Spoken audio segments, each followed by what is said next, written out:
we begin to practice this embodied spirituality, I really like that phrase actually. Through energy cultivation, you start to notice the patterns of how you're creating your reality. And if you want to become more flexible in your mind, become more flexible in your body, right? If you want to become more fluid in your mind and your energy, become more fluid in your body, right?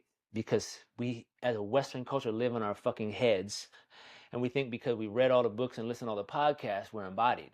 It's like, no, like you must.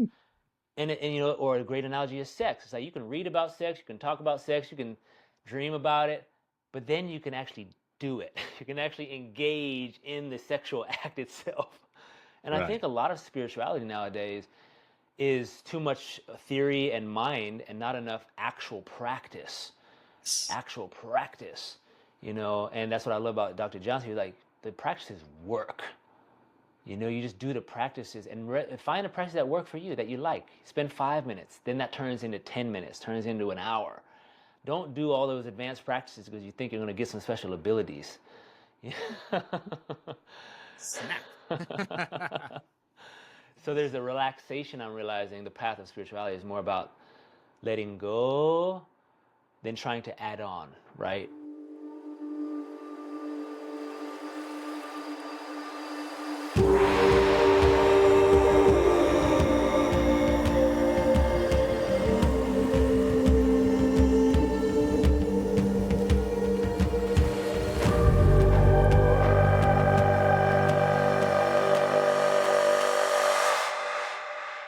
Here we go. Here we go. Good morning, brother man. Good morning to Raleigh, North Carolina. What's up, my It's good to brother? see you. You too. Mm, Wow. The candle is lit, the tea is served. Amazing. ready.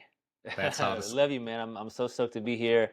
When you asked me Mm. last night, are we on? I was like, my mind was like, I got all these things to do, but my heart was like, yes, do it, and I just got to follow my heart. Beautiful, beautiful. Yeah. Yeah, yeah. No, I'm super glad you could make the time and hop onto this call again with me.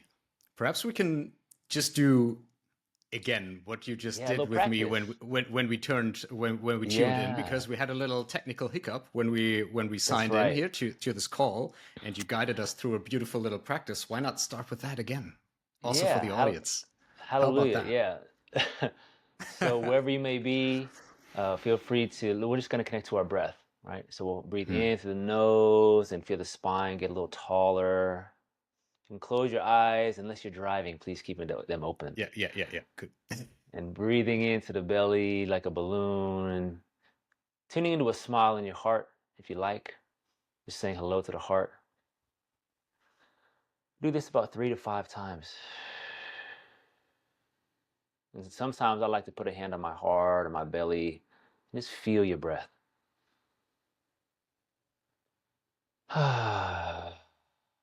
Let out a little sigh if you're feeling some stress or tension.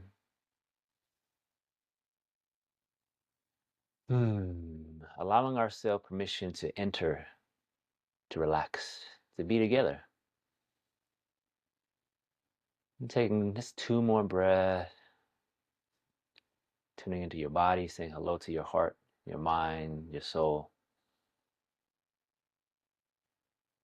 And that little sound on the exhale helps to clear, cleanse.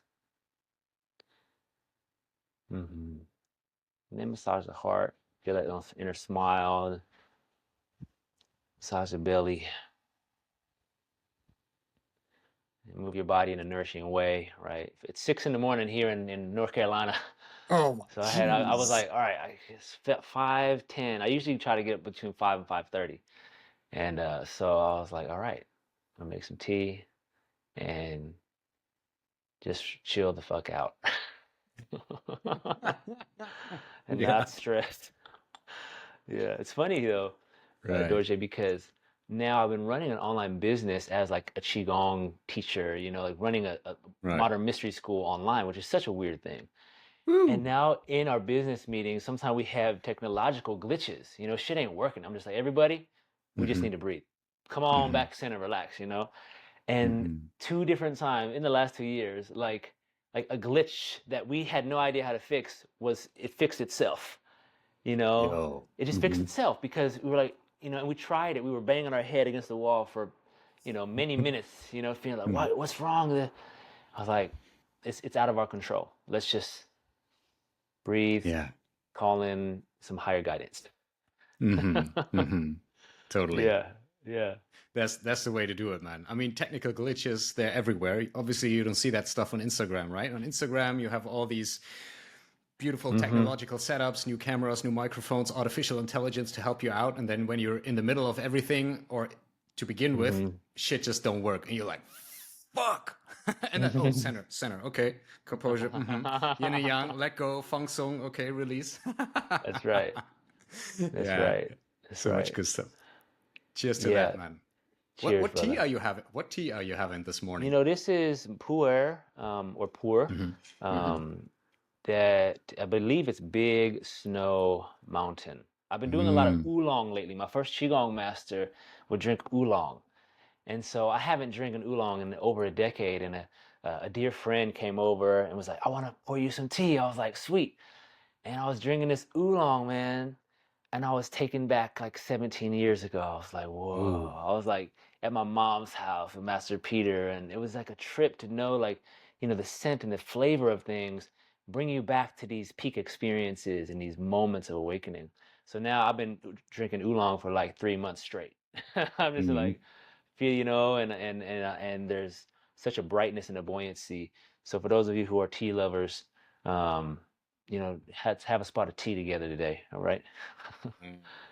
Yeah, beautiful. Isn't that amazing? Like how the brain works and how just simply a smell or a taste can transport us back through time to some faraway Yeah. event in our lifetimes, and we're like, oh wow, I remember so vividly now. Yes, yes, yes, totally. Hmm. And I'm curious as we ground into each other and for your audience, for your people, Yo. um, how can we be of most service to you and your people and your tribe Hmm. and the questions that your clients or students ask you, what are the things that are like really alive? That's like, man, let's go deep into Qigong today. Let's get Dude. into the nitty Yeah. gritty and also the what I call the Yeah. practical magic, like how do we Hmm. apply Qigong in our life? Because it's energy cultivation. Because people think Right. it's a mystical thing that's far away. It's like, no, it's like it's at our fingertips, but there's Hmm. a quality of permission slip of like there's something like a shifting of the way we think about life, orientation, how we're orienting.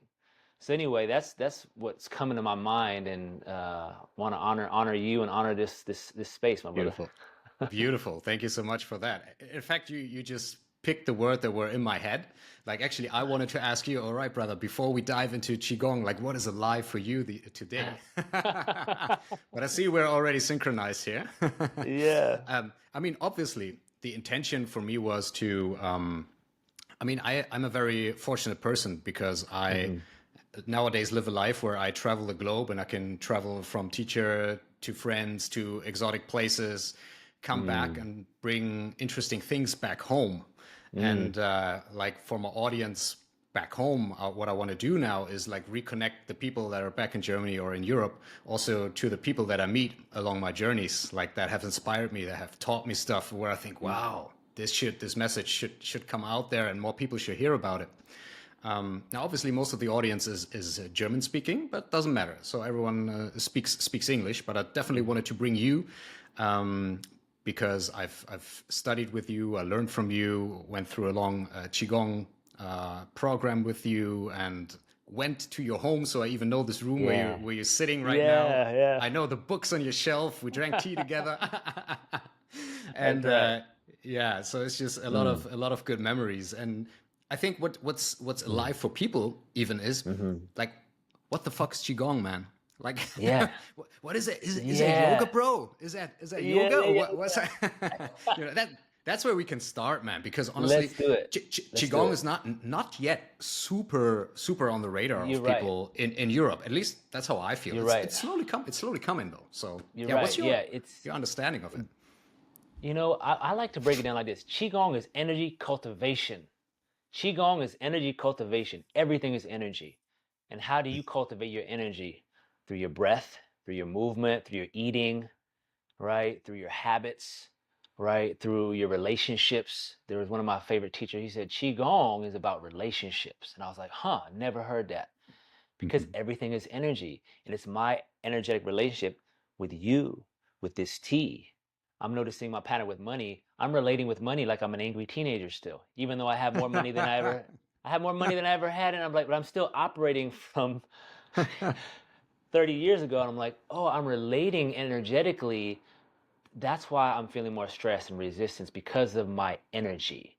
It's not the money that's the problem. It's I internally have some old money trauma, right? So Qigong, energy cultivation, energy skill. And the only way we develop our energy skill is paying attention every day. So the practice of breath work, meditation, moving meditation, and there's a whole, like, we can go on a whole exciting tour of like different styles of yin meditation, yang meditation, yin movement, yang movement, so if I think about our Western culture, we're very fire, fire, fire, fire.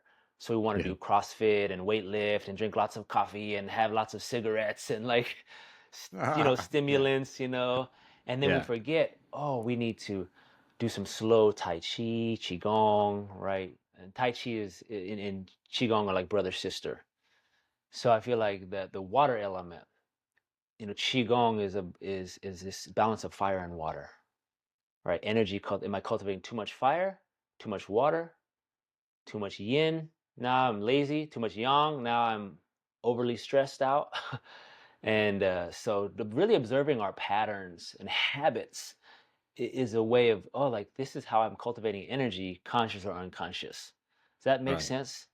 Oh, absolutely, absolutely. But it's also, this answer is also very much you. I feel, in the sense that if you Google qigong, then obviously people will tell you, oh, it's Chinese this and your body this and that.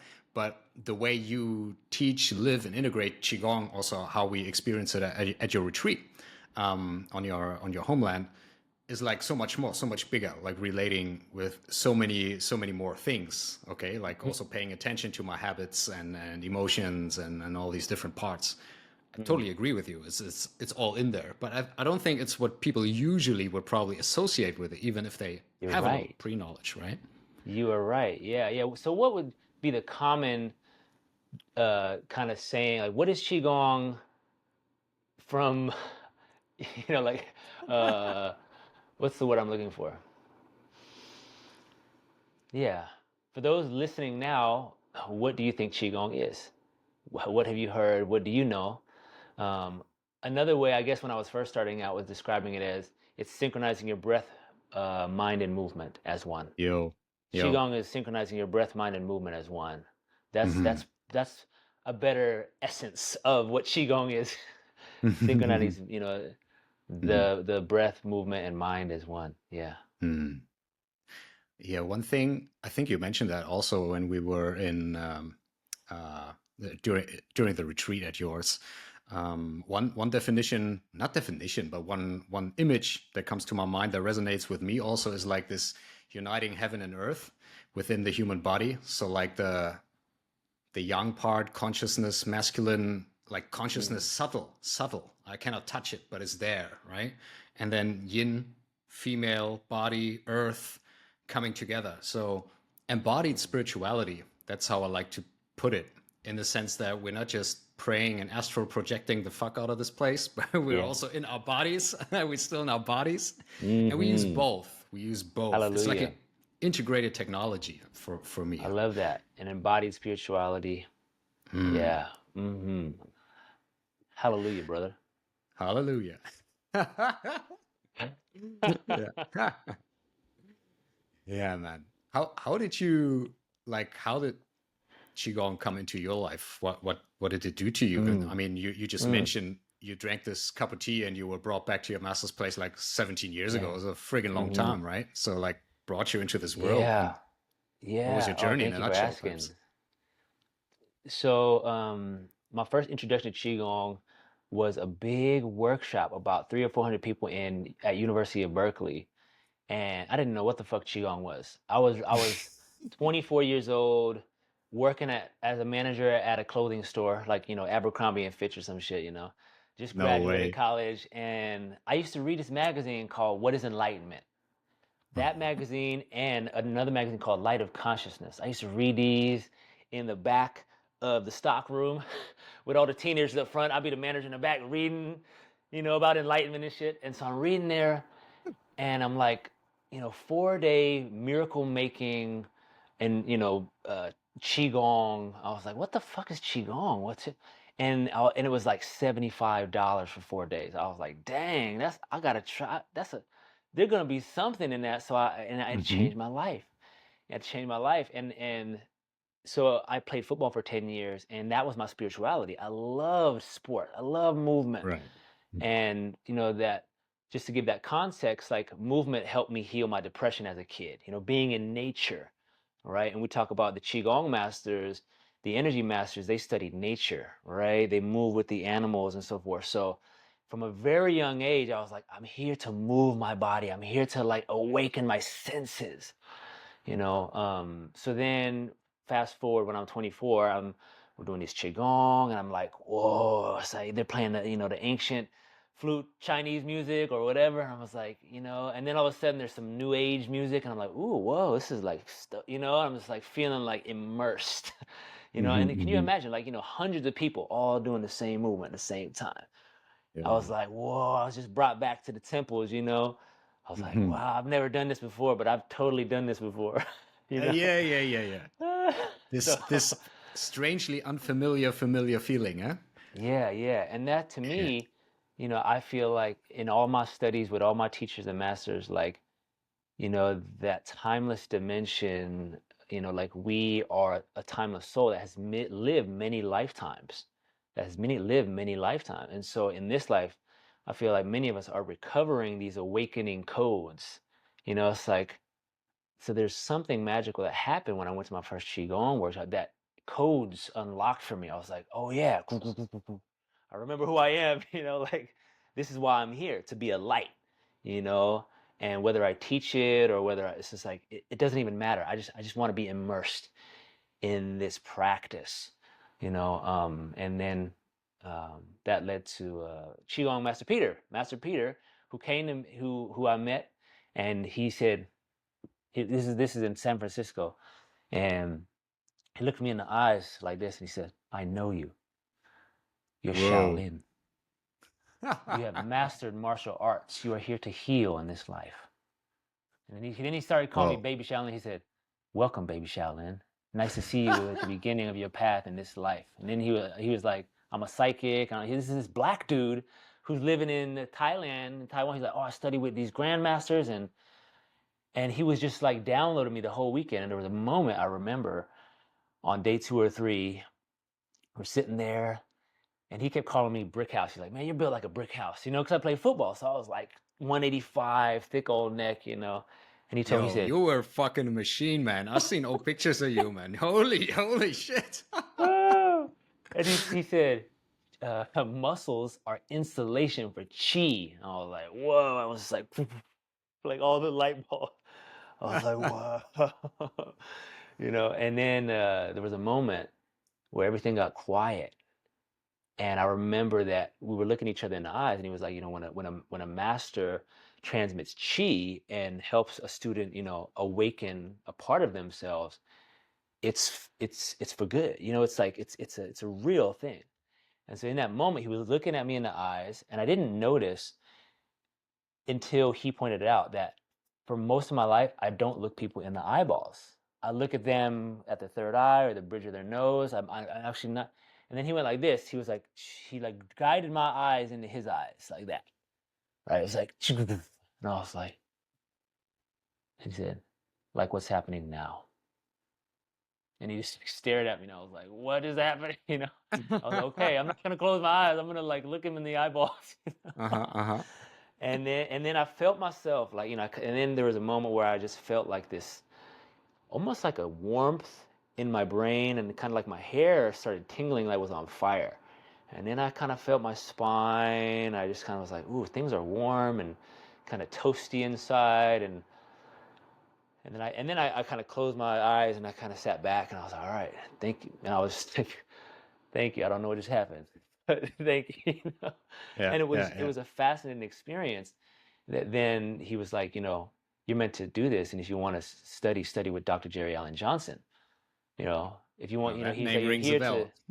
yeah, he said you're here to heal with your mind and your hands. That's what he said. You're here to heal with your mind and your hands. I remember those words.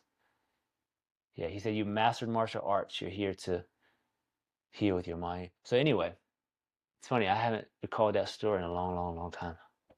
Powerful. Okay. And then you did, in fact, study with Professor Yeah, Johnson also, right? Because yeah, yeah. why does that name ring a bell? Because you gave me his books. I was like, Mm. this is so much stuff. Wow. How can one human being possibly know and understand so much? How is that possible? Totally, I feel the same way. Yeah. Yeah. And it's interesting for those who are listening, paying attention to those synchronicities, so like when you spend 5 or 10 minutes or 15 minutes, 30 minutes, whatever it is, in a spiritual practice, an embodied spiritual practice, right? Breathwork, Qigong, yoga for sure. And I want to break down today, can we please break down the difference between Qigong and yoga and the different styles? Because there is crossover, which is Oh, let's important. go. Hmm. Like that seems like such an important topic because there's a Right. yogification of Qigong happening, right? Oh. Hmm. And or just like it's like strength training is Yoga. not Qigong, Uh-huh. right? Yeah. Yeah. Yoga is not Qigong, but there are elements of energetic cultivation inside of stretching and inside of strength training, right? So I can't wait to write some books on this shit. But anyway, let's we're getting all fired up. Yeah. Yeah, please go ahead. Keep flowing, man. Because that is a huge topic and always the first question. I know yoga, so then what is Qigong? Is that the same Yeah. thing, just in Chinese? I mean, Yeah, yeah. So I just want to finish the thread. So we're gonna go there, but let's go back to the synchronicity. So those oh who are yeah, listening or yeah. watching, synchronicity is key because once you start to build up a new energy, right, through your breath, through your movement practice, right? Those are the two primary embodied practices: breath and movement, and sound, right? Toning, chanting, singing, right? Um, so when you do a practice from any religion that you connect to sincerely from your heart, that tunes you into your soul, that tunes you into that divine frequency, right? And the earth, right? There's a quality there. All of a sudden you become a little brighter like the sun, right? You become more like a instead of muddy waters, you're more clear, you're more clean, right? And so through that spiritual embodiment practice, your intentions become a little more stronger, a little more clear. And so as you become aware of I thought this thing, and then this other thing happened. I was wondering about this, and all of a sudden it's manifesting, right? But also some of your worries, also like I was kept worrying about, and then that thing happened too, right? So there's a quality of like once we begin to practice this embodied spirituality, I really like that phrase actually. Through energy cultivation, you start to notice the patterns of how you're creating your reality. And if you want to become more flexible in your mind, become more flexible in your body, right? If you want to become more fluid in your mind and your energy, become more fluid in your body, right? Because we as a Western culture live in our fucking heads and we think because we read all the books and listen to all the podcasts, we're embodied. It's like no, like you must and or a great analogy is sex. It's like you can read about sex, you can talk about sex, you can dream about it, but then you can actually do it. You can actually engage in the sexual act itself. And I Right. think a lot of spirituality nowadays is too much theory and mind and not enough actual practice. Yes. Actual practice, and that's what I love about Dr. Johnson. He's like, the practices work. You just do the practices and find a practice that work for you, that you like. Spend 5 minutes, then that turns into 10 minutes, turns into an hour. Don't do all those advanced practices because you think you're going to get some special abilities. Snap. So there's a relaxation. I'm realizing the path of spirituality is more about letting go than trying to add on, right? And there's a really amazing book, Spiritual Materialism, Cutting Through Spiritual Materialism, that I highly recommend, by Chogyam Trungpa, for our Western friends. And I read it and I was just like, I'm a spiritual materialist. What is a And spiritual materialist? Can you define that for a sec? sure, Um, yeah.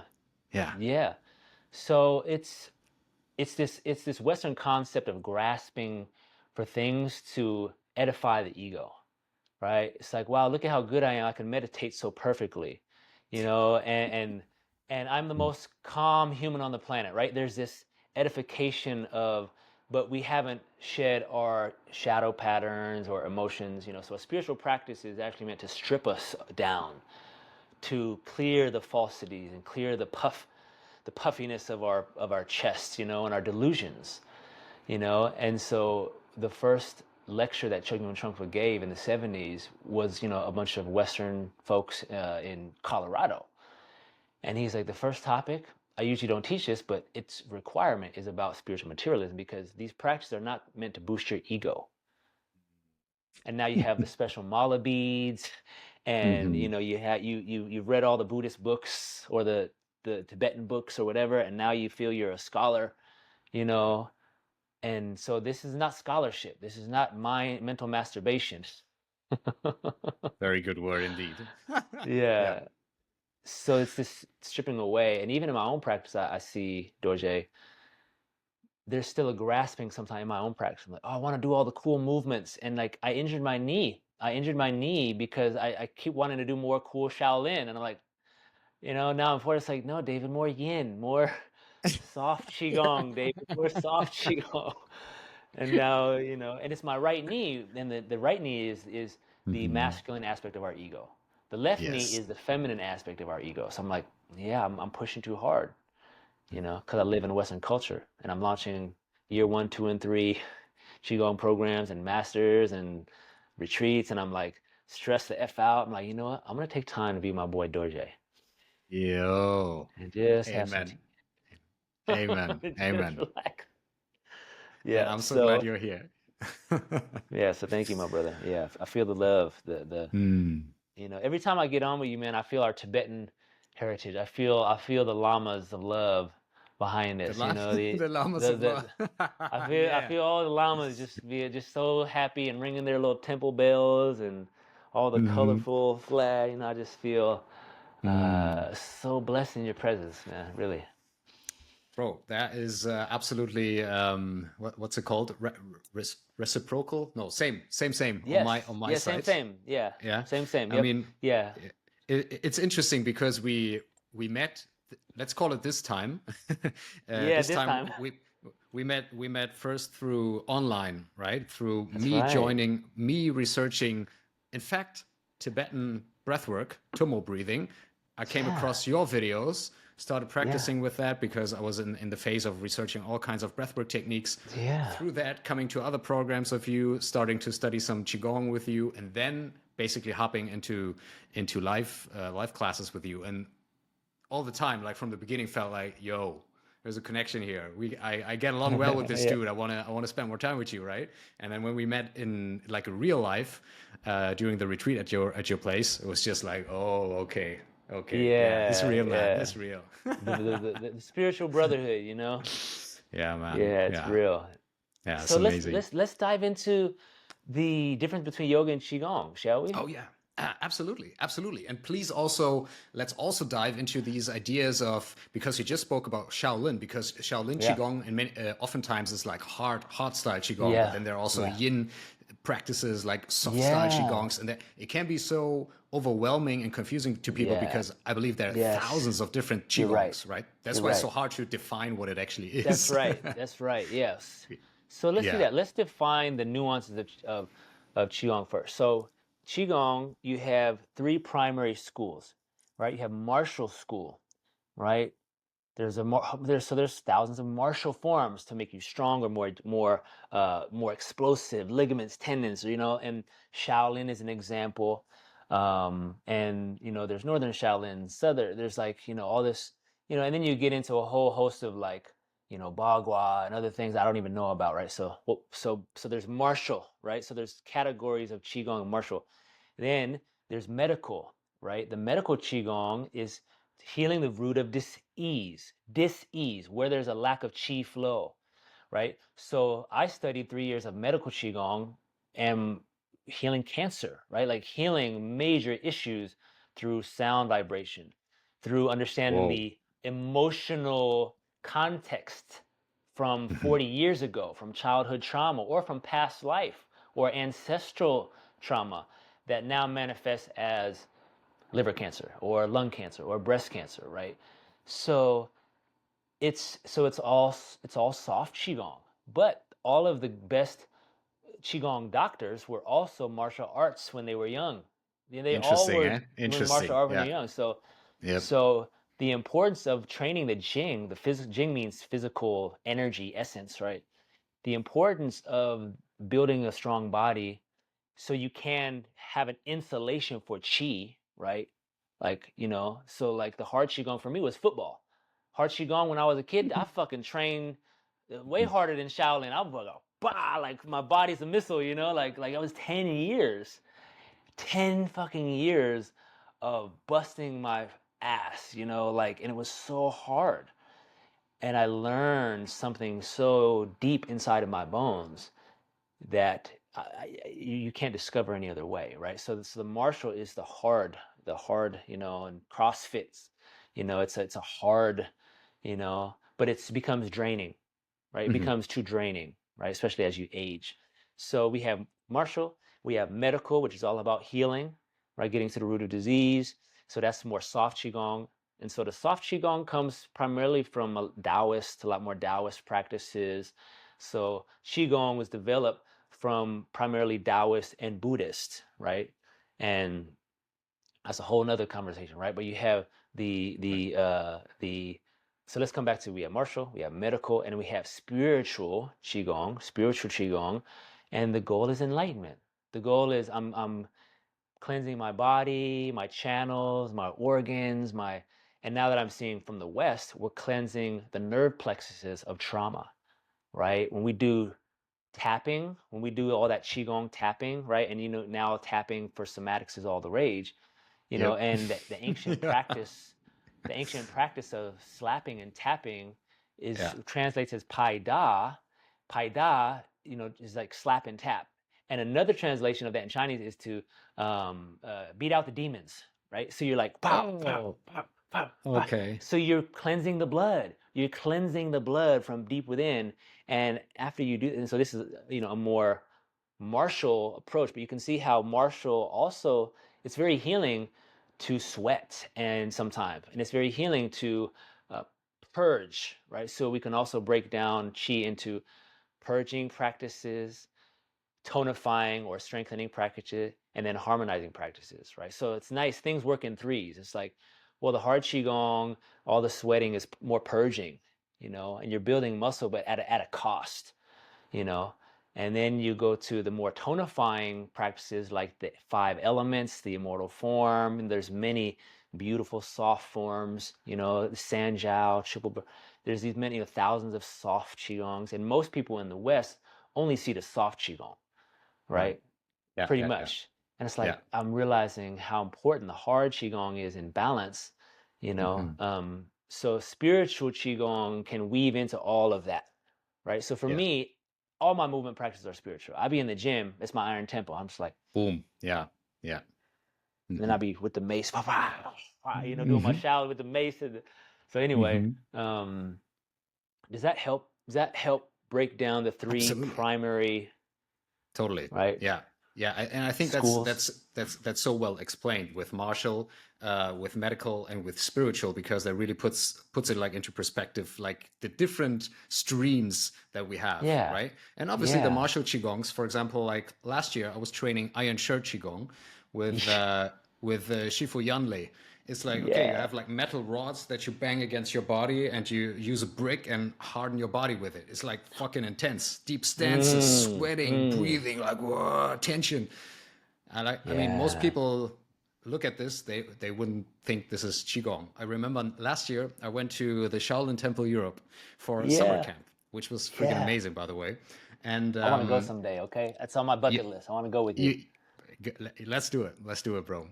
Um, anyway, they said, okay, a sample day could look like this, and I think they had an old description in there because it said like something like morning meditation, qigong, and then Shaolin exercise practice. So some people came and arrived in their fluffy qigong clothes, and they were expecting, okay, let's do a little breathing and Uh-huh. easy peasy. Uh-huh. But dude, it was like 6 hours a day friggin' conditioning, right? And people were like, Conditioning. oh shit, where am I? What's happening? It's like a boot camp. You're like, I didn't Yeah, sign up yeah. for. I didn't think I was doing a boot camp. Yeah, I have my nice silk robe on, and now they make me do a horse stance like till I shiver and sweat. That was fucking That hilarious. is too Yeah, funny. I it was bet. really fun. I bet some people left. I bet a few people They did. left. A few people did leave. Yes, a few people did Yeah, but leave. Yes. Yeah. yeah, I'm glad you're speaking to that because like I injured myself doing a 25-minute Shaolin power workout, and I was like, I'm not Yo. used to doing high repetition deep squats, because like I move my Mm-hmm. body a lot. I work out, I train, Mm-hmm. but it was just Mm-hmm. one specific position that I was just Mm-hmm. doing too many too fast that like my knee was Mm-hmm. like, because Yeah. I tore my ACL in football. And I was like, Yes. oh man, I wonder how many people accidentally hurt themselves trying to do some advanced qigong or hard qigong that they didn't know they were signing up for. I mean, it did say power, so I knew that. I was like, I'm powerful. I can handle Mm-hmm. this. Mm-hmm. But then Mm-hmm. I got humbled. Like, yeah, you're not supposed to do that many reps that fast, David. Not anymore, maybe, right? That's And what it is. Not anymore. Not anymore. And it's like I could because have you, done 5 of them instead of 50. yeah, 5 to because 10. because I'm sure your muscle memory and your mind says, okay, I used to do that, like, got it. And then they're Totally. like, Yeah. oh shit, but that was maybe 10 years ago. Maybe now world has changed a little bit, right? That's right. Um, That's right. Yeah. So I'm glad we're talking about this. Yeah. So what else yeah, do you feel? So we talked about the hard qigong, right. maybe we move into talking about what soft qigong is, or some of the Yeah, benefits and kind of what that looks like. yeah, yeah, beautiful, Um. beautiful. Okay. So the soft qigong and coming back to application, right? The hard qigong Hmm. is to strengthen, to Hmm. purge, right? To get the Hmm. shit out, right? And to Hmm. become, this like iron, it's like so that's Hmm. we call that warrior training. I like coming back to archetype. The soft Yeah, qigong is healer, is for the healer. right. So after you train your body, right, in your teenage and 20 years, in your 30s, it's time to heal. It's time to heal all the physical and emotional wounds. So the soft qigong helps us to nourish our organs, right? So the subtle twisting through the subtle stretching, we're getting So the good. opening of the lymphatic system, right? The lymphatics under Yes. here. Hmm. So after 30 minutes of soft qigong, you have as much blood flow, in circulation as a 30-minute jog, but without the drain on your adrenal glands. That's key because when you're running, Yes. the Hmm. adrenals, you're sweating, you're huffing and puffing, right? So when you do Hmm. 30 minutes of soft qigong, I literally feel like a warm elixir in my spine, like in my aura, like in my viscera, right? As they call it, I'm like, ooh, what is that? And it's like this kind of silky, milky, like nectary energy that you don't get any other way. Right? But what's nice is when you do a little hard qigong, right? Even just 5-10 minutes of something to get that vigorous qi, especially in the springtime, right? To Yeah. do some punches or do something to get the qi rev. We kind of rev the engine a little bit, right? You do 5-10 minutes of that, 15 minutes of that. Then you go into your soft qigong. Now you've got more to work with. You're like, ooh, So I'm instead Absolutely. of I just started to perspire. Now it's time to go to my soft qigong because I don't want to sweat it out. I want to bring all that back in. So that soft qigong is more internal training, where the hard qigong is more external, right? Projecting the qi through the But it's like, oh, I want to bring that Mm. qi in to a degree, right? So this kind of idea of external and internal, internal being yin, external being yang, um, Yes. cultivating fire versus cultivating more water, more slow. Mm. Um, If I may add to that, because that's just Please. some recent experiences. Because in the last 2 months that I spent in Thailand, I had the great opportunity to train more, also with the Shaolin guys from the temple, and Ooh, go yeah. Tell go me really more. go deep like into their type of qigong practices, different ones. I mean, Mm. still also there are many different ones. And what I noticed Yeah. is also like an interesting way that how you can use hard style qigong, like especially deep stances, intense stances, or keeping your arms or your body in a very uncomfortable position and holding it. And they call it burning. You burn, you burn, you burn, Yeah. because what happens when you burn, the first thing is within your body, within your mind, resistance emerges. Like, I don't want to do this. This is painful. Fuck this shit. I don't want to do it. And then you relax into it. Instead of fighting, you go through it, and then the body starts to shiver, and you start to release, and you can use it to open the body. So like there are Yeah. different ways of using the body, essentially, like the soft qigong sometimes, and also the tai chi. When I'm like very stressed, for example, or my body feels very tense, and then I do the super soft stuff, I can't feel it. I cannot feel That's it, like right. the flow or whatever, right? I need to No, yeah. first open this old motherfucker. I need to open, Yes. right? And then sometimes the burning, the Yes. intense, the sweating, the huffing and puffing, and now, okay, now I feel better. Then you Yes. stretch, stretch, stretch, and then go into the soft qigong, and suddenly, yo, Yes. all Yes. right, beam me up, That's the Scotty. formula. That's the formula. Beam me up, Scotty Right? formula. Yeah, I love how you describe that. I yeah. really totally resonate with everything you said. Yeah. Yeah, especially for thinking about, practicals for the people listening. It's like when I'm stressed, when I'm tense, when I have more yang qi, right? A little more fire energy, like the middle of my day, I'm not doing soft qigong. I'm going to do some hard qigong or go for a run. I'll go through a 15-minute run Mm. through some stances, let out some like, like, or some, do some push-ups, some squats, some lunges, something, like a 15-minute, 30-minute. And then Mhm. I'll do like 5 minutes of just like, just like kind of let it all settle in, and then I'm like way more centered because I've expressed that stressful energy, right? The adrenaline and cortisol had a place to move, instead of it being under the surface. And then I'm just like, well, I'm trying to do slow qigong, but I'm stressed out. I'm like still in my head because I got a lot of emails to Yeah, write. yeah, I got yeah, all these yeah. emails to write, David. Why are you doing moving so slow? Move it faster. Achieve relaxation faster. No, but that's a Yeah, great point, and I think yeah. that's why I realize with the school, this Noble Movement Academy that I'm, building and co-creating, with people like yourself, is the need, the requirement for a little hard qigong in everybody's life. Yo. A Hmm. little sweating, and a Hmm. little like heart that especially for the Western mind that is really stressed out, right? Yeah, It's like yeah, you become so present when you're burning. You become so present when you're met with that challenge of like, I'm not going anywhere. I'm going to stay right here, even though it's uncomfortable. So there's an activation of our spirit that happens. That now our spirit is in our body again instead of in our head and like, oh, I got too many things to do and I'm jumping from here to here and here. And now I'm moving all slow, but I'm still like racing in here. But I was like, yeah, even though I'm moving slow. So yeah. the hard qigong, or even like that's why yoga is so awesome, right? So let's kind of shift gears into the difference between yoga and qigong. Let's have that conversation. Sure. So one of the original terms for qigong, before it was called qigong, was Daoyin. Daoyin. And so in the ancient scrolls from like 214 AD, they show all these 64 postures and these Daoyin, and Daoyin translates as leading and guiding, right? Leading and guiding qi through the extremities. Kind of in a nutshell, it's leading and guiding qi through the extremities. So you had um, you know, uh, yoga that was being developed, and I'm not a buff on yoga history so much, but but anyway, you have this quality of stretching, right?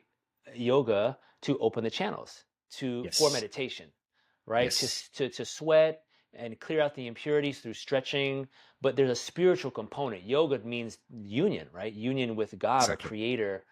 Mhm. So there's this union, of so the quality of when I coming back to the original definition of qigong, our working definition is synchronizing body, mind, and movement, or body, movement, mind, breath, that whatever that is. Yoga has a lot of those same principles, right? You're stretching, you're breathing, you're moving this way, your mind is right here, right? And then, so what I've noticed with yoga is it's more linear, it's more straight lines, whereas Qigong is more circular and more spirals and more like natural, more functional. So Qigong you can use, and like you can apply it to fighting, you can apply it to athletics. Like doing Qigong made me a better athlete, right? And so I can walk better with Qigong. I can move better. I can become more, right? Whereas yoga, I just felt like I was getting more flexible, right? But I wasn't also in yoga, there's not as much directing the chi through certain organs or certain channels, right? The understanding of the energy meridians through, like animal form, like a hard qigong where you're holding, you're like holding a deep posture and the hip flexors are opening, and I'm starting to and then all of a sudden all this emotion sometimes happens, or pain, but there's not a forcing, right? There's not a forcing. It's just like, oh, I'm stretching here, and as I breathe here for 5 breaths, oh, now I can go a little further. Oh, wow, oh, something just unlocked. Oh my God. And you can feel the warmth, right? You can feel the like channel, the fascia, when you put the breath in there. So that's what I like about Qigong. I'm putting the breath through my organs, or through my liver meridian, my gallbladder, through my glutes and my ass, and like down. And I'm directing the demons out, Yeah. you know. Yeah. So Yeah. there's I would say a primary difference between Qigong and yoga is with Qigong, you're learning to direct Qi and harness Qi and move Qi. Whereas yoga, you're just kind of holding a stretch and breathing. There's a awareness there, but there's less about like, well, let's move it and let's utilize it. And then let's come back to Qigong feels like a container. It's like, oh, then we come back to containing the energy and building the Qi, right? Building the Qi. Yoga, there's not so much focus on building the Qi, right? So that's my perspective, and there's so many styles of yoga. This is a vast overgeneralization. So, you Obviously, know, yeah, yeah, but still. Yeah, but I mean, we have to start with an approximation and starting to put yeah. things a little more into categories. I think what's definitely pretty obvious, I believe, is that yoga has depends on the style again. But let's also maybe make it a little more concise, like the asana part, meaning the posture part of yoga, because yoga is There so you much go. more. It's breathing, it's cleansing, it's meditation, like so many things in Yeah. Ashtanga yoga, for example. But in the asana practice, a lot of the practices are, let's say, more static. So you sit, you hold a position for a long Mm, time. And what I notice in yoga, at least that's the question that I learned to mm, ask myself, is a lot of the question that I can ask myself is, how much can I surrender into this position? Like, because I'm mm. here and it's like, oh, I'm gonna break my spine. Okay, how much can I surrender into it? Right? I like that. But it's a little static in the sense that the initial idea, it comes from Mm, people that then sit down and meditate and try not to move that much because they don't want to stir mm, that energy so much unless they start to work mm, with breath and then kundalini and this and that.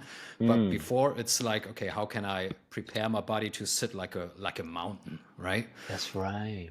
And then in qigong we have this practice that is mostly done standing, and then when Mm-hmm. qigong flows into taiji, we have the translation from sitting practice to standing practice to walking and moving practice, Yeah. which is basically, I think, what you meant, like, oh, this made me a better athlete, right? Like, how can I put Mm-hmm. my meditative state like into a standing Mm, position, into walking, into my daily life? mm. That's what I find so amazing I about it. like that. Yeah, Thank you for sharing that. I like the yeah, distinction you made between just more static postures, typically like on the ground, or some form of like you're using the ground much more in yoga, yeah. Very than in grounded. very Yeah, grounded, yeah. And yeah. then you sit and you meditate or chant or something like this. Hmm. Whereas qigong, most of it is kind of standing. You're more of a standing. It's kind of it's just traditionally a standing Yes, practice or exercise. And yes. then, so breaking down that nuance of static and dynamic, right? So from the Hmm. medical qigong textbooks, you've got your ultimate static practices are silent stillness meditation, right? It's like yin within yin, because the mind is also soft and the body is also soft. So for those of you who are Westerners who try to do that mindfulness meditation and just kind of be in that um, noticing the breath. And it's like, that would be considered a more like ultimate yin kind of energy practice. I'm just becoming empty, right? But that's not for everybody. So like, if I do that, I will go crazy. I need to like exercise. I need to. So then you have the other end of the spectrum, which is the yang within yang, which is like martial art, where it's like my mind is focused on breaking this brick, and I've conditioned my body over and over to run the muscles and the energy. And now when I go like this, it's the energy that breaks it, and my hand, touches it. Or I blow out the candle, and it's like yang within yang. And then there's the middle ground, right? Like where like Tai Chi, whereas I'm no mind, but I'm moving. And no mind, I'm inhaling, I'm exhaling, I'm grasping the sparrow's tail. My Yo. mind is yin, but my movement is yang, I'm right? Even seated qigong, I'm sitting down doing my form. So then there's so it's fun to see this kind of like arc of energy cultivation practices, and so it's just fun. I love that we're exploring this. So I try my best to come back to, well, what's practical in your life? So now, one of my favorite forms of qigong is dishwashing qigong, right? So my Yeah. mind is clear. I'm just like, and I'm breathing into my belly. And you know what I noticed? When I'm doing chores, sometimes I'm not balanced. I'm leaning on my left leg or my right leg, and I'm like, why am I like rushing to do this? It's like, center yourself, aim your dantian into your food, take some 3 deep breaths, and then chop and chop and chop. And I'm like, no mind. I'm like, okay, can I just be in, instead of, I think, there's always a resistance to doing chores until there's not anymore. It's like, oh yeah, this is my highest spiritual practice, is taking out the trash, doing the dishes. Your wife certainly likes to hear that. That's right. Yeah. Qigong for a happy life, happy wife is clean. Yes. Do your best to clean and tidy, the magic of tidying. Like, so that's a form of, Qigong. Yes. Right? The Yes. household chores, the chopping wood, the carrying water. So my mind can be still while I can still be doing these things, And I used to see my dad, man. I think it's important So that, profound. Yeah. we let's all just take a breath, actually. Let's just breathe in together. Let's do a little Qigong together. So let's take 5 deep breaths. Feel your tiny spot tall. Inhale through the nose. Right now. Open the lungs big. Exhale with a little sound. Clearing tension from our body and our mind. Breathing in, stillness, vigor, courage. Exhale, letting go. Clearing the excess fire from our mind. In, feel the belly, feel the lungs. Relax the shoulders. Let's do that 2 more times. Inhale through the nose. Feel the belly, feel the lungs. Grounding down, backing down into our belly, into our leg. 1 more time. Breathing in with a little sound. Clearing the fire, and exhale, grounding down and back, down and back. Now place 1 hand on your belly and take 3 more breaths in stillness. Be as still as you can. Noticing your physiology from breathing. So going from a warrior's breath with sound to a belly breath with more stillness. And feel each of us like a pillar of light across the planet. Feeling ourselves more capable, more ready for life, more safe in our body. So to me, energy cultivation is about creating safety in our body through our breath. And then take 3 more breaths, bring your hand to your heart. Feel the warmth of your hand on your heart. And we know now scientifically, 2 minutes of hand on the heart brings us into heart coherence. And the research from heart math. So anytime you're stressed, the Qigong practice of a hand on the heart and the belly for 2 minutes. And if you're really stressed, you do the ha, make a sound, right? So give yourself permission to make a little sound here. We'll do this few breaths here. Inhale to the nose, feel the belly, feel the heart, little sound. Ha.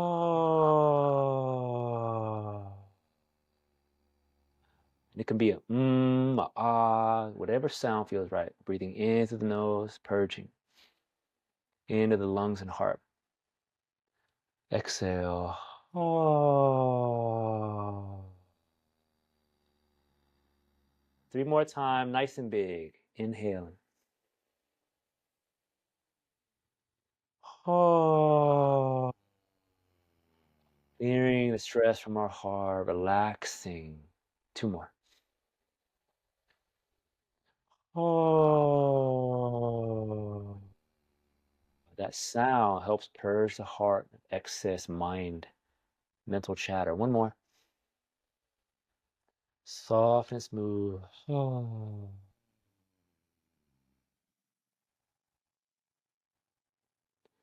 And now breathe in stillness, breathing into the belly like a balloon, noticing where your breath is. Now breathing as quiet as you can, tongue on the upper palate. Take about 3 to 5 breaths here. Observe your physical body, your sensations.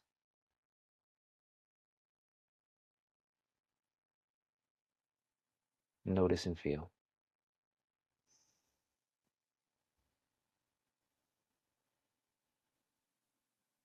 This is the somatic practice of embodiment. And it's in every wisdom tradition.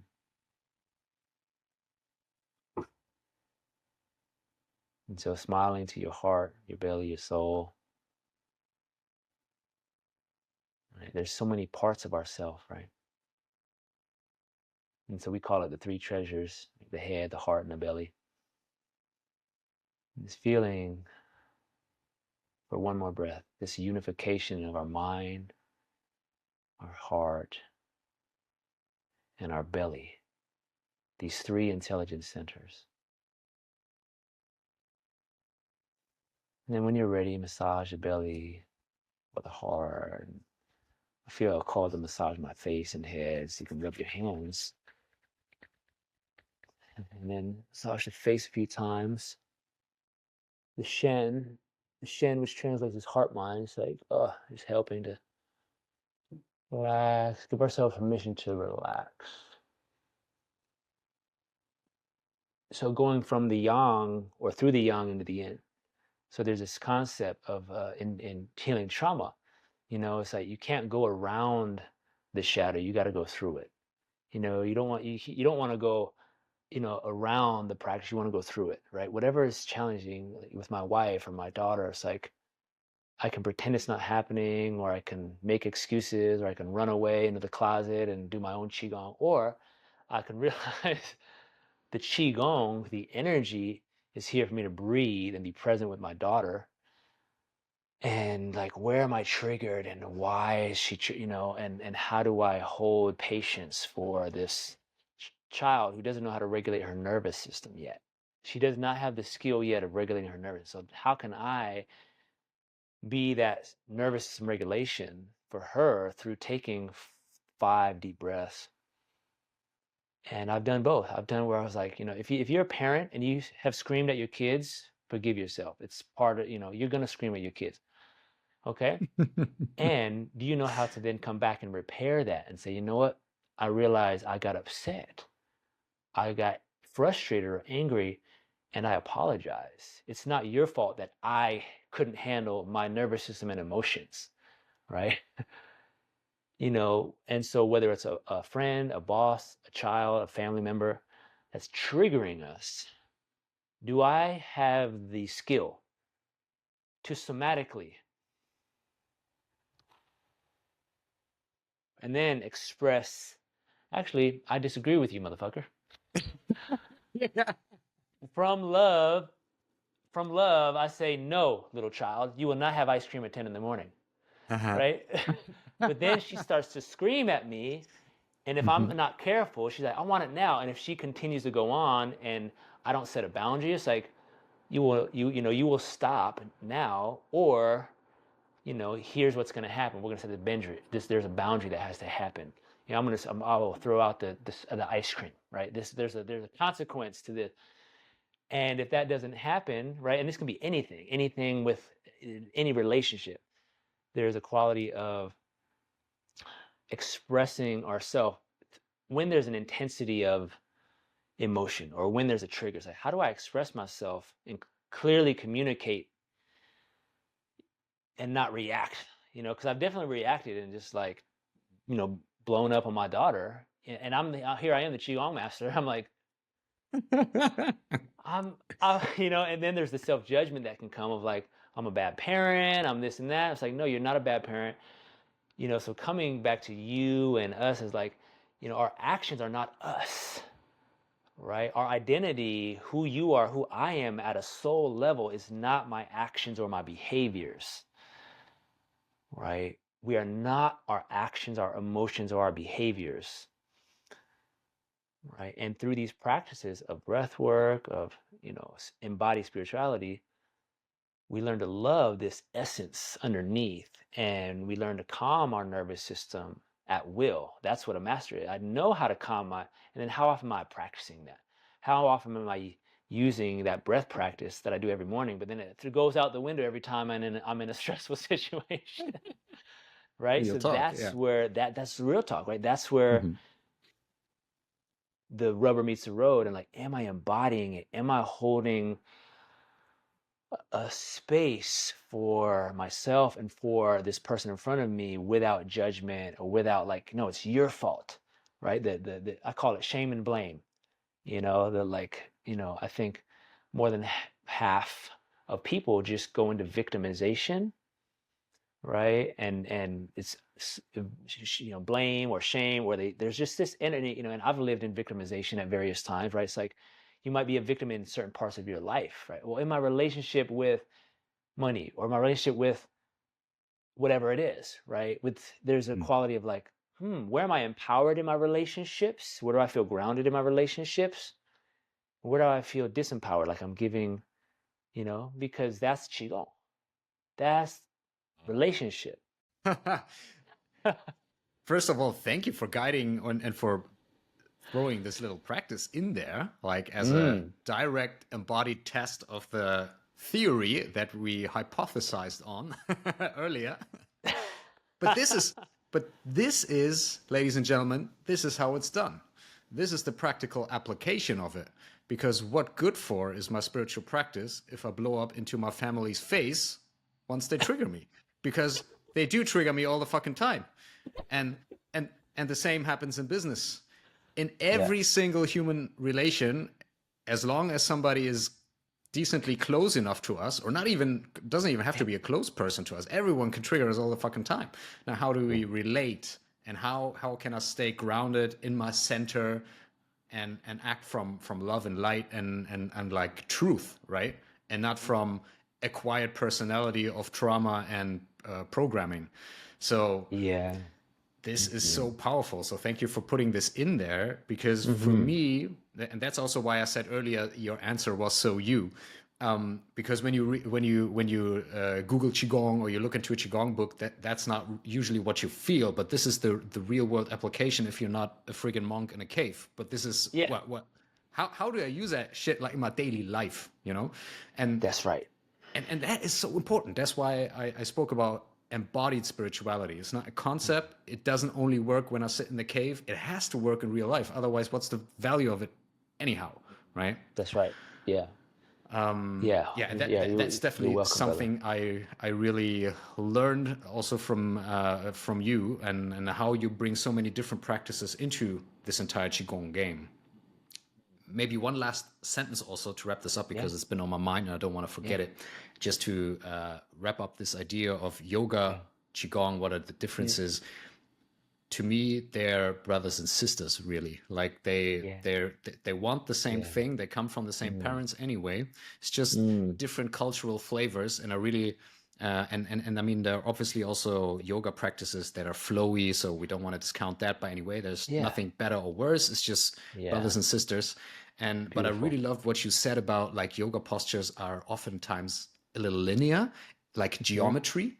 And then in Yeah. Qigong, to add it to geometry, we also have spirals and Yeah. circles Yeah. and circularity. And like, wow, I'm like fucking imitating the Yeah. movements of the elements and of the universe Yeah. and the galaxy Yeah. in my body, right? Like, boom. Yeah. Yeah. Totally. Oh Yeah. yeah.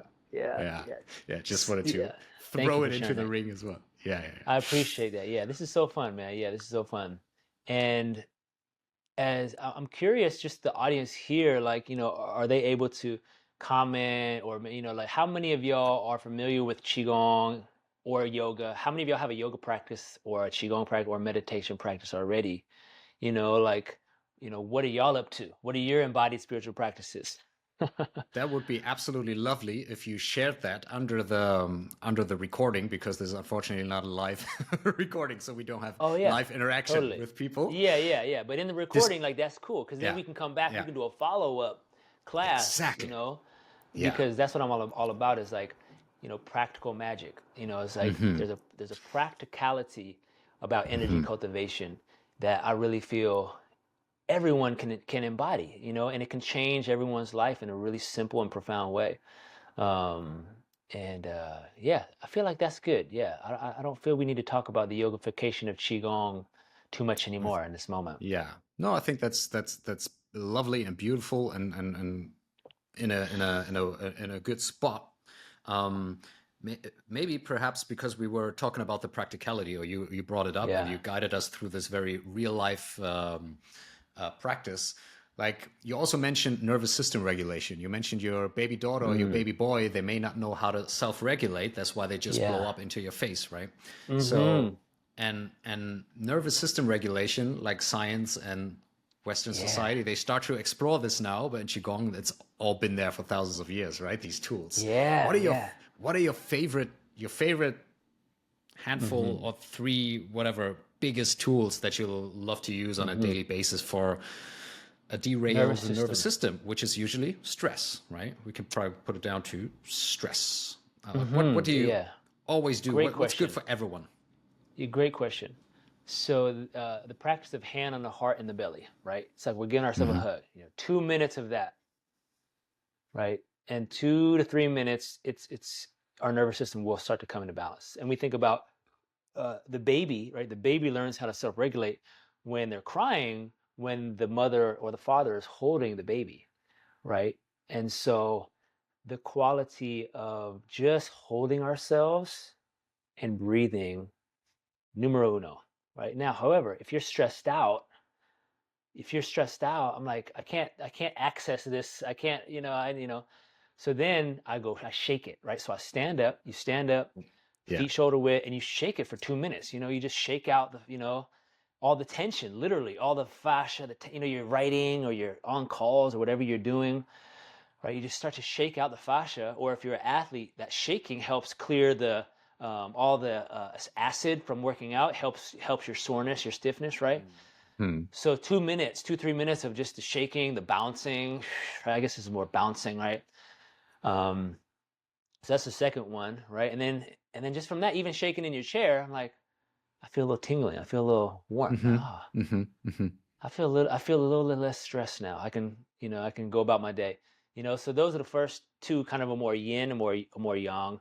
And then the third one I like to do is I'll tap, right? So from the nervous system, more the somatic reset, right? The somatic reset button from polyvagal theory, Hmm. and helping to down regulate, they call it, right? So you tap the thymus, right, which is right near the collarbone, right? You tap that area and just take deep breaths any way you want. Just and then naturally you'll find that you want to sigh. Like naturally you'll be like, wow, like it's like I feel the weight clearing off my shoulders. Sometimes I'll go underneath here, Under the the sternum. sternum, yeah, under the Yeah. sternum, right? Because the diaphragm starts to get locked up when we're stressed, when we're tense, Hmm. right? And so we call it, fight, flight, or freeze, right? So if we're stressed out, our muscles tighten so we can run or we can fight, right? Or there's a freezing component. So when we start to tap these areas, it's like, hey, you're safe, relax, you're safe. I'm safe. I'm safe. So and then you can repeat some simple word like that. I'm safe right now in my body. I'm grounded. I'm a good human. Even though I just yelled at my daughter, it's okay. I forgive you, David. Right? So that's kind of some of the like natural, like, and you don't have to say a word, right? Just breathing and tapping, you don't have to say a word. But naturally, there may be a few things, right? If you're stressed out, you're like, wow, I feel mad about this person in my life. Okay, let me just like, instead of judging and criticizing and getting all worked up, let me just like have compassion for my heart right now. Like, let me just relax and calm my nervous system. I take responsibility for myself and my energy, and I calm my nervous system right now.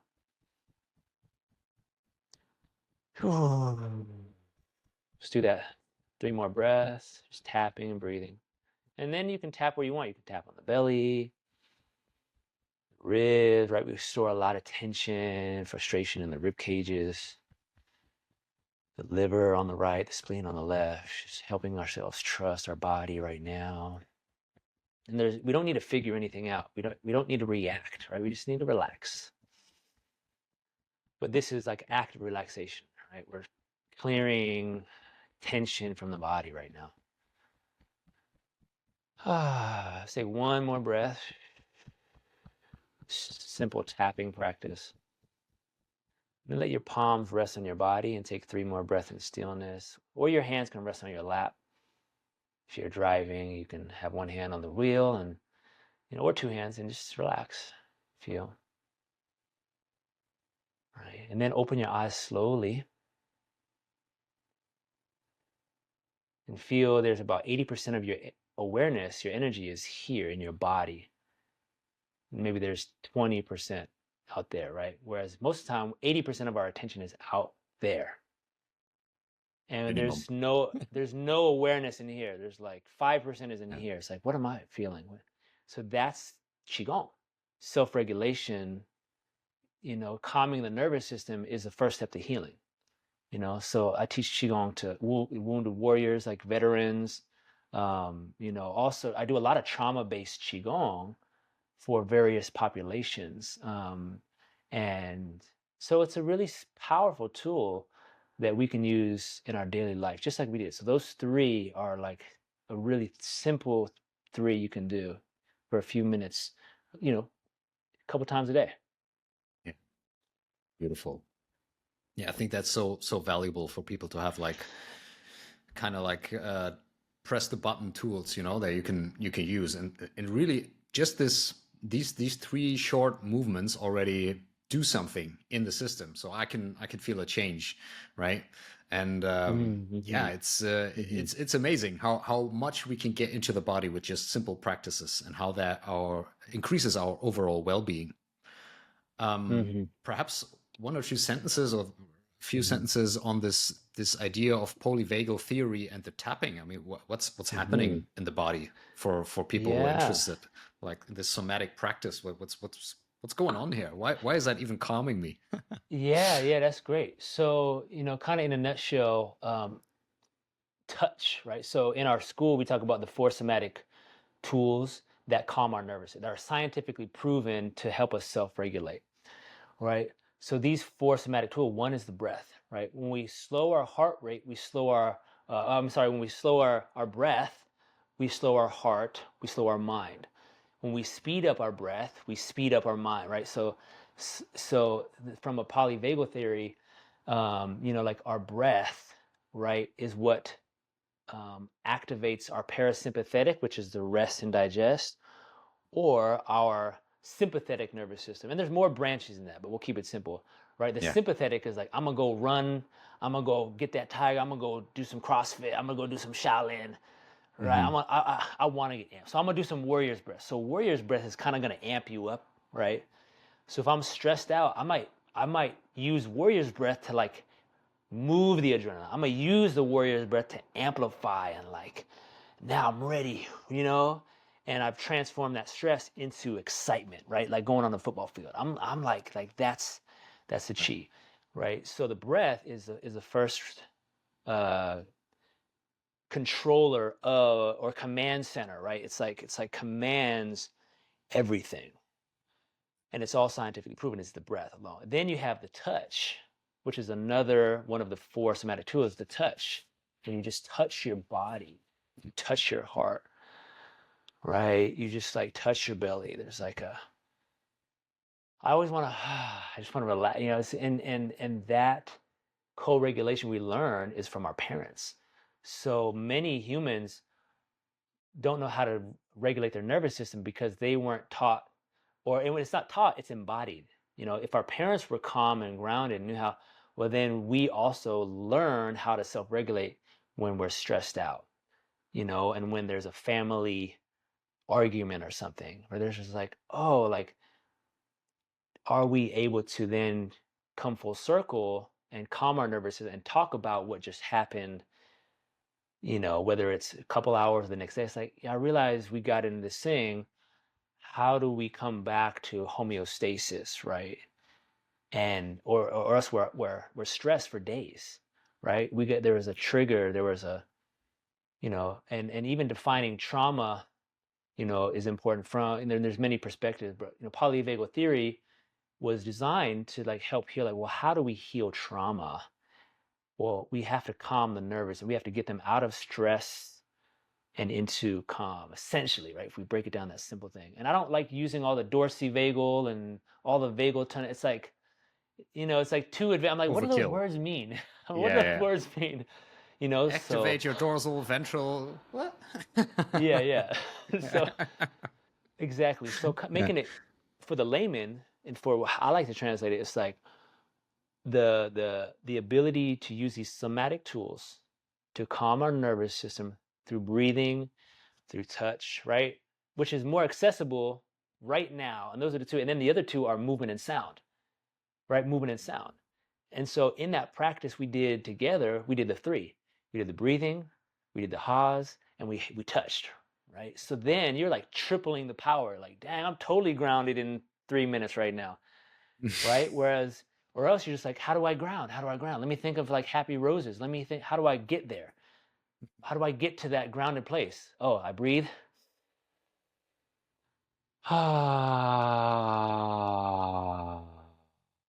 Long, slow exhale.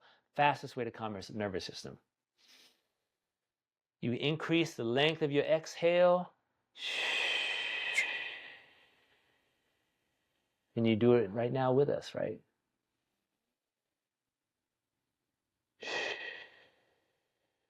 And I can feel there's like a tingling, a coolness all of a sudden, right? So you'll notice a physiological shift. And so Tony Robbins said, change your physiology. Yeah, yeah. Change your physiology. Change your Right. physiology. Wim Hof, you know, Hmm. he said, to tap into your nervous system, tap into your breath. Hmm. To tap into Yeah. your, to God is to tap into your nervous system. I was like, whoa. I was like, Hmm. what? He said those, Wim Hof said, when you see those lights going on in your third eye after doing all that breath work, you know, he's like, those are your chakras lighting up. I was like, whoa. And I was like, those are the nerve plexus. You know, in Dr. Joe Dispenza's work, I'm just like, it's all Yeah, energy yeah. cultivation. It's all coming together. So for me, I break it down in those 4 somatic tools, right? Breath, touch, movement, sound. Those are what we're Beautiful. mastering. If you master Beautiful. those, you master your life, right? Boom. That's amazing. 4 powerful tools. And then we may add, I think, also like what was shared with me recently was in all the energetic cultivation practice, proper energy flow within the system can only happen when we are relaxed. So what we do is we prepare the body, the entire system basically, to we tell them, yo, you're safe. You don't need to hold on. You don't need to clench. You don't have to be stuck in your trauma response. You can let go, you're safe.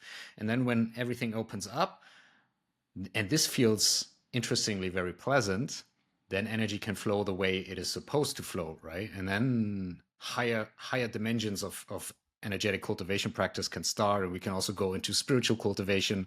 Very hard to do spiritual cultivation when I'm trapped in a trauma response in my body. That's So right. Thank it's you for like really, naming that.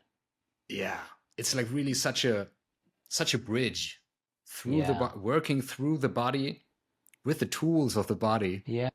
Yeah, like to reach different realms and states of ourselves, right? that's right. I love what you shared there. It's hard to cultivate spiritually when I'm in a trauma response, Right. right? And that's so Yeah. real deal. And I want to speak to that because that connects to spiritual bypass. So people Mm. who are stuck in trauma responses and don't have the somatic tools. And I saw this Uh-huh. living in Berkeley with a bunch of, lovely older white people who were Buddhists, right? And they Uh-huh. just did meditation.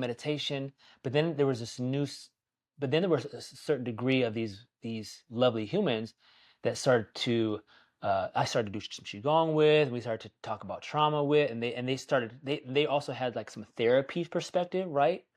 And what Mhm. I realized in therapy, there's very little embodiment and movement, unless it's a somatic therapy. Yes. So they're Yes, yes, talking yes. about the trauma, talking about the issues. So you have Concepts a and new, ideas. yeah, you have a new orientation, but there's Yeah. not a felt sense of safety. There's not a felt sense of I got to express that anger that I couldn't Hmm. express when I was 7 that Hmm. needed to get expressed. I needed to yell, and I might need to yell right now, but it doesn't always look like that, right? It's like Hmm. I just need to feel the expression. Maybe I need to cry or laugh or like I just need to do this and just like moan and groan and just let the energy out. And that's I'm seeing like the important part of these somatic qigong practices for the people who are spiritual bypassing and just meditating and reading books.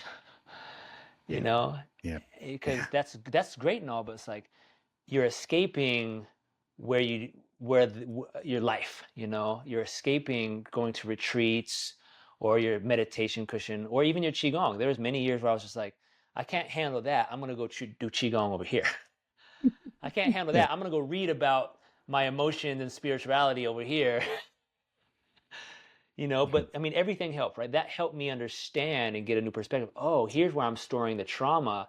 So now I'm prepared. So the reading is a beautiful thing. I love reading. I got so many books, and I I know. realized And I get lost I in really, them. so it's like Yeah. it's a healthy obsession, and so like that practice, like when I'm overcompensating, I want y'all listening to contemplate this. Where do you overcompensate? Meaning when I feel stressed out or not enough, I go to my spiritual practice or I read books, right? I kind of want, or maybe I start to work out too much, and then I kind of hurt my knee. I was like, oh, I need to like do all my Shaolin and Tai Chi, and then I'm just doing too much. It's like then I start buying too many books. I'm like, oh, I need this book. I need. I'm like, no, David, just no more books for a whole month. You can't buy one book for a whole month, David. Right? Ooh. It's like Yeah. that's the test. 3 months, David. Yeah. Can you not buy one new book? Right? So like this is I'm laughing at myself because I'm not perfect. Well, nobody's perfect, right? And so it's like, how do we lean into I'm safe as I am? I don't need more things, right? So there's spiritual bypass, mental bypass. Most people mental bypass through their phone, right? They're like, ooh, do, Yo. do, do, do, Hmm. do. And then there's a Hmm. momentum. I want to speak to that. How do we detox and break up with our phone like a girlfriend or boyfriend? How do we break up with our phone? Seriously, and have a new relationship is a real thing because it's a real energy. And that energy of the phone, when it's sitting there, it says, hey, check out YouTube. Go look up Shaolin. Hey, look up football highlights. Why don't you? That's what my brain says. Other people are like, Yeah. Yeah. whatever your brain says. It's like, I'm Hmm. like, so I had to do this. I had to delete my YouTube app. I had to delete it, like, I had it on there for years, and I was like, YouTube is taking over because I just want to like, and it's on my literally, it's like a psychic bug in my head of like, oh, it's 3 in the morning. I can't sleep. Maybe I should do Shaolin. What? It's like, no, dude, stop that. Put that down. But or I find myself watching Mike Tyson boxing, and I'm like, yeah, this is great. I'm like, I Yeah. love Mike Tyson, but it's 3 in the morning. What am I doing? And Right. so like that's not a common thing, but I started to notice every now and again I was like, that kind of feels unhealthy. It kind of feels like something's out of balance. Whereas instead at 3 in the morning, if I wake up or whatever, I can just put my hand on my heart, my belly, and do some breathing. All right. And sometimes my daughter wakes up scared. She might be having a nightmare. And she said, Dad, she says, Dad, pillar of light. The Dad, pillar of light. And the Oh. pillar of light is the 1 through 10 invocation, the invocations that we learn to create sacred space for healing in medical Qigong. Right. So we do 1 through 10. And now we do it every night. And sometimes in the middle of the night, if and I'm just like, 1 is fun, 2 is calling in divine light and healing. And and then I can go back to sleep. She can go back to sleep, you know? So if we're not careful, where our attention goes, energy flows, right? Absolutely. So it's just so important. I feel like the thing that I get the most concerned or worried about is, my kids or my friend apparently getting hijacked by technology. And, this is lovely. I love being able to be with you in this moment through technology. And the importance of us returning to nature and silence and our walking through nature is a great spiritual practice. Amen. Walking through nature Yes. for 2 hours without Yes. your phone, without Yeah. nothing to do, just Yes. feeling, breathing, touching the creeks and or maybe it's just a park. Maybe you just go to a park and there's some fresh grass, or maybe you're in a city and you just look up to the sky and you see some there's nature is everywhere. And that return to our essential nature is what we're losing in today's modern world. People are very disconnected, and that's why we're here to become embodied.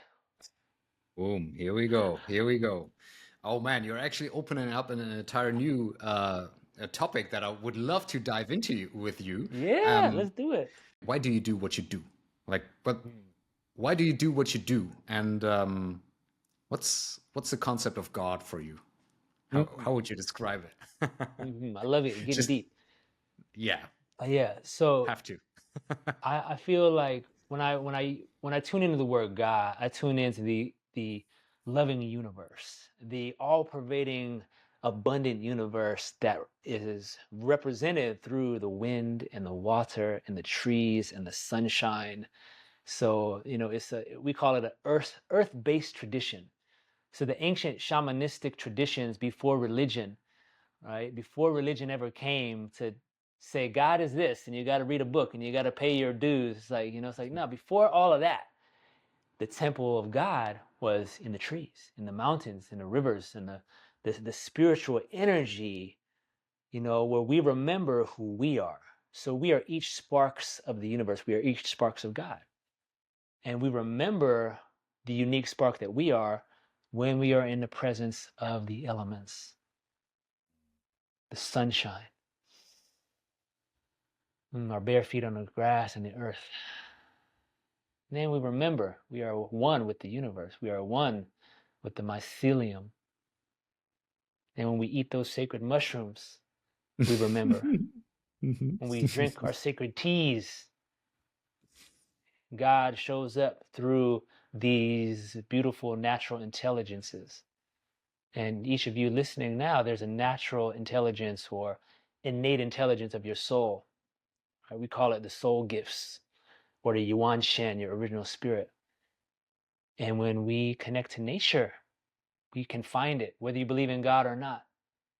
You don't need to believe in a God. You need to just allow yourself to feel the presence of the universe that is, providing for us even now.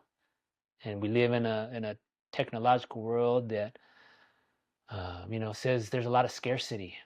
We don't have enough, and so really unplugging from that fear matrix of society is very important to reconnect to our soul. And our soul then reconnects to heaven chi and earth chi, because that God exists in all of that. The divine exists in all of that, and there's so that's my long answer. Well, thank you for sharing that, brother, because Yeah. it's not easy to put it into words without Yeah. just vomiting out what we have learned in religious textbooks, right? Like, what's your definition of it? And then it's beautiful, and I wanted to, and this is exactly what I wanted to dive into with you, because I know that you have explored many different spiritual and wisdom traditions. I mean, we spoke about Judaism and Kabbalah. We spoke about Native American traditions that you also feel very connected with. I know that we spoke about Buddhist and Taoist approaches. We spoke about ancient Egypt, like in our conversations. Like it's always there, and all of them seem to connect through nature because that's what we all are, nature at the end of the day, right? Yes, Yeah. 100%. That's what I feel like the difference between like a mystic and say like a scholar as an example. You know, the scholar may look at all the differences and the nuances and what's different about all these religions or wisdom. And a mystic is like, what's the same? Interesting. What's the same thread through all of these, you know? And I remember being with Grandmaster Sifu Johnson, and I brought my daughter to see him. This is after I launched my very first year of you know, certifying medical Qigong practitioners, and I was hanging out with him and his wife, and it was so lovely. And you know, I'd known him now for, you know, gosh, 12, 13, many years. And I went to his house, and I could feel how he is even more loving and present than I remember, you know, and just feeling like he's continuing to grow, even though I think like, you know, like, wow, the mountain of enlightenment, it just keeps going, of awakening and softening and beauty and harmony. It's like there's never an end point, you know. And there's something he shared with me, because he trains also with different traditions, and he calls himself a Taoist Christian mystic, a Taoist Christian mystic. So, you know, he's well versed in Taoist and Buddhist and Kabbalah and Christian mysticism. And I was like, wow. And he's like, he's not at odds with himself. He's like, yes, there's a thread. And you know, he was training in Brazil with some Brazilian mystics and shamans, and he pointed to my tattoo, and he said, he looked at it, he said, that's medical Qigong, that's the Brazilian mystery school too. He was like, it's all in there. He's like, it's all in there. For those And people who cannot see, what's your because yeah, they're oh listening yeah, to this, that's right, they're what's your listening. tattoo? Yeah. So on my arm is a tree of life from Kabbalah, and Hmm. it's like, you know, it's heaven and earth and man and human, and you know, it's the elements, and so there's a, if you go back, I invite everyone to in their life to find the natural designs and symbols that you're drawn to, right? There's something simple that calls to our soul, right? You know, and then you will find the spiritual path that you're meant based on those, like, you know, do you resonate with Buddha or Jesus or the symbol of the mountain or the symbol of the water or the fire? There's something very powerful and simple about like, what are you drawn to? What's already in your room? What do you already surround yourself with? You know, and then we recover those aspects of like some soul remembrance, like, oh yeah, yeah. That is so perfect. Obviously, it has to be perfect. How could it be any different? But or rather, and I'm training There we myself go. to say less Well done. but and more and Well this done. is this is perfect. And I mean, this is such an amazing clue, because I noticed that when working with my clients as well, many people are like, oh, what I'm here to do, what is my purpose, this and that, blah blah blah. Like these questions, these questions come up at a certain time in our lives, in all of our lives. And hopefully we start to ask these questions ourselves and don't wait for catastrophes to hit our lives until we start questioning, right? But then it's always exactly what you said, when we just look what we already love, what already fascinates us the most, and then let that passion pretty much guide us home with like these little hints, Yes. right? Oh yeah, yeah, oh yeah, I want more of that, and then there's so much more knowledge, so much more wisdom, and the mountain can guide you, and the Kabbalah Yeah. can guide you, and Yeah. the sacred mushrooms can guide you, and the teachings of Yeah. the Buddha, of Jesus the Christ, they can guide you, or the music Uh-huh. can guide you, or That's mathematics, whatever it right. is, right? It's like, Yes. oh, whoa. Just got an activation there. Thank you. Just let me breathe that in. Hallelujah, motherfuckers. Oh, sorry. Yeah, it's all Yeah. good. It's all perfect. So yeah, Yeah. it's good. What I appreciate in this moment is your ability to transmit through some simple sounds, your and your ha's and ho's, like, you know, and also your joy and um, approachableness, right? Like I feel like we're here to transmit this to the bros, you know, and like I'm all about you know, balance, equality, yin yang, you know, masculine and feminine, and there's a masculine and a feminine in all of us, regardless of your like sexuality or your gender orientation. It's like, no, you have a feminine and masculine pole inside of you, You have a yin and a yang inside of you. And that's so key. And I feel like so many people don't know who they are, their identity, right? And, without going into a conversation about, various hormones and, other things, it's like at the end of the day, whether or not you believe in a God or that you're, oriented toward this religion or that sexuality, it's like, I am none of those things. Those are not me. I can just put all that aside. I'm not my gender. I'm not my sexuality. I'm not my religion. I'm not, my roles in my business. I am spirit. And how do we remember? We go to nature for, a few days and remember who I am, who you are, beyond all the roles and the names. And that's where you discover your soul. Say, oh, yeah. And I might like to wear, robes or rainbows or whatever you like to wear. That's great. Right. But then you know who you are on the inside. You know who you are on the inside. And today I felt like No. wearing a robe. I wear this on Mhm. special occasion. I've been wearing it about once a week. Beautiful. I want to get into the zone. And I just felt Yeah. so excited to put this on and be with you, Nice. Fuck, I So love it. so that's another fun thing that y'all listening, like, take a camping trip, and or something, or even just a half day. Take a half day off. Take a half day off, 4 hours. Go for a walk. Go for a hike. Whether it's hot or cold, get on the right gear and go. And be. Just fucking be. Yeah. The funny thing, and that's probably the greatest joke of it all, that it is actually not that complicated.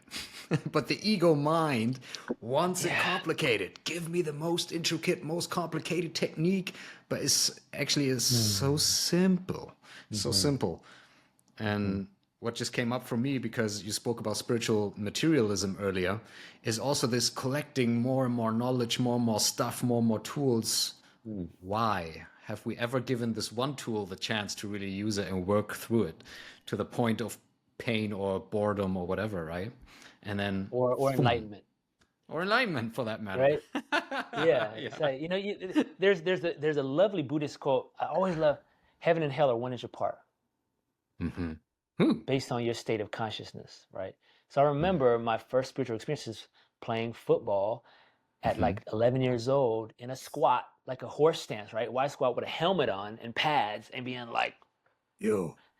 and it was like, forever. And I was burning and I was like burning. My eyes were sweating. It was 110 degrees. I was 11 years old and I had my first, most profound experience of God. I was like, and I became everything and there was no more pain and I was fully enlightened, fucking avatar. I was like, Oh, holy shit.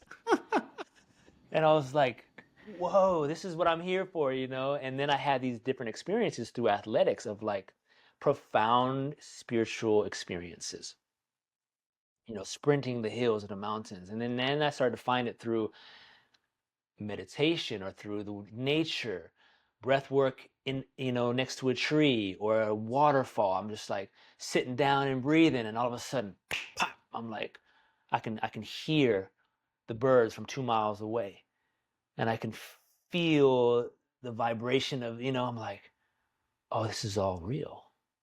And our body is the vessel. Our body is the vessel. So it's about embodiment, not about transcendence. Oh man, this is. Hmm. I think we have to record another episode another day. Also, I would Let's love do it.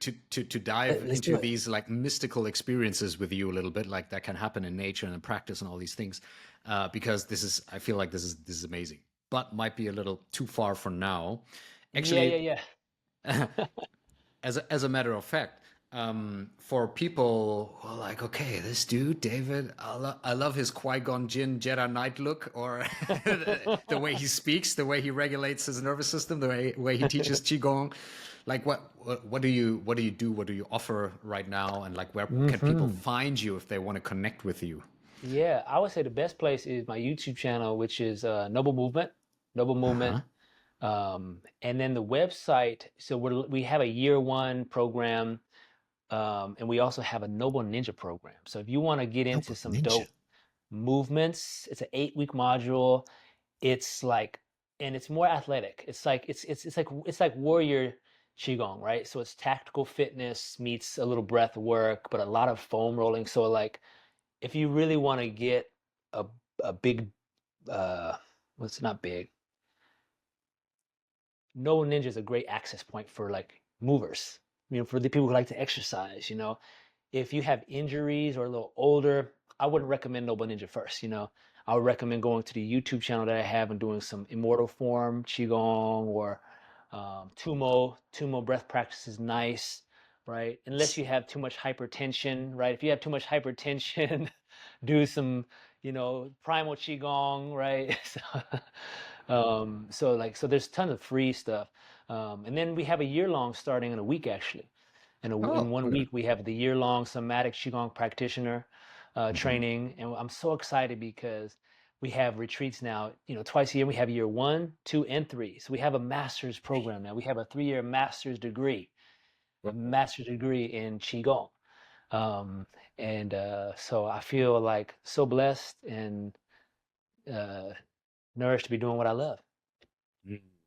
Yeah, Beautiful. and Beautiful. can't wait for you to come back to the retreats, and we'll hang and train. Oh, 100%. And I still left my underwear and my travel towel at your place Oh, that's right. after what my laundry. That is too funny. That's how you know your ancient Shaolin brothers, when you like. Yeah, I'll be That's too back. I'll funny. be back, bro. Don't know when That's yet, too but bad. I'll be I back. know. Yeah, that's Yeah. great. Yeah, yeah. So what else? Is there any other last things before we Yeah. close? Yeah, excited to for each of you who are listening, to apply some things, in the middle of your day, right? A little tapping, a little breathing, take that time this week, like carve it out in your day. When am I going to go to some nature? Or maybe in a couple weeks, or maybe you're in a launch mode like me, like I ain't got, right, but just find some time, and I Hmm. always got at least some time, right? Because I live in the woods, so it's nice, like, right? It's nice. So yeah, that's it. I just thank you, Dorje, for hanging with me and inviting me into your podcast here. My Um, pleasure, my honor. yeah, yeah. And let's next time we chat, we can go deeper down into, healing trauma or ancestor work or the mystical experiences in nature, right? We can have some really juicy themes and topics that we can, dive into. Absolutely. And I would also encourage listeners, people, audience, if you watch this or listen to this, let us know. Give us feedback, like if you have questions or topics that you think, it would be lovely from you guys to hear if you want to talk about it, let us know. And then we can flow into these topics the next round, because man, I'd love to keep the conversation rolling with you, brother. Absolutely. Yeah. Okay. Much Thank you so love. much, brother, man. Thank you so much for coming, and Yeah. always so lovely to have you here. See you next Yeah. time. Thank you, Peace, brother. peace. See you next time.